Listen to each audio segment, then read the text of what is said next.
ალბათ ბევრს გაუჩნდა კითხვა რატომ იუსტიციის სახთა, იმიტომ რომ იუსტიციის სამინისტრო საკუთაცრავად, იმიტომ რომ იუსტიციის სამინისტრო არის ის უწყება, რომელიც აკონტროლებს და ძალუც გაატაროს ის ცვლილებები კანონებში და აღმოქმნას ის ხარვეზები, რომელიც გააჩნია ჩვენ კანონმდებლობას, ასევე სტრასბურგის სასამართლოს განაჩინებაც მას ხელეწიფება, ასე ვთქვათ, რომ შეასრულოს და მოიყვანოს სისრულეში.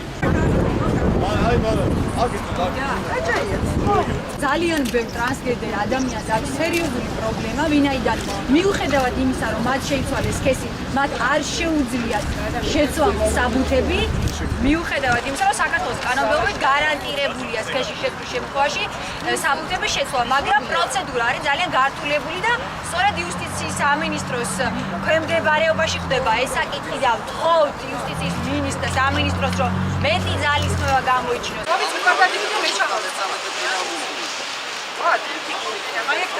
საქართველოს დამცველი, რა თქმა უნდა, უჭერს რომ ამის აღნიშნა მოხდეს. პოზიცია არის, რომ ყველა ადამიანის შეკრების და მანიფესტაციის განხორციელების შესაძლებლობა ქვეყანაში.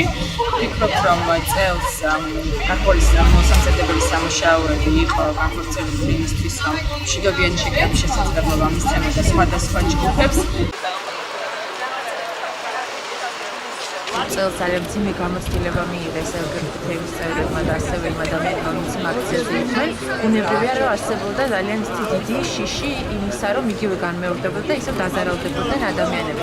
ამიტომ წელს გაცილებით უფრო ფრთხილები იყვნენ ის ორგანიზაციები და ადამიანები, რომლებიც 17 მაისი აღნიშნეს და შეიძლება ითქვას, რომ ფაქტობრივად მალულად გაიმართა ორივე აქცია. ანუ არ იყო ცნობილი ადგილმდებარეობა ბოლო წუთამდე და დრო თუ სად გაიმართებოდა აქცია.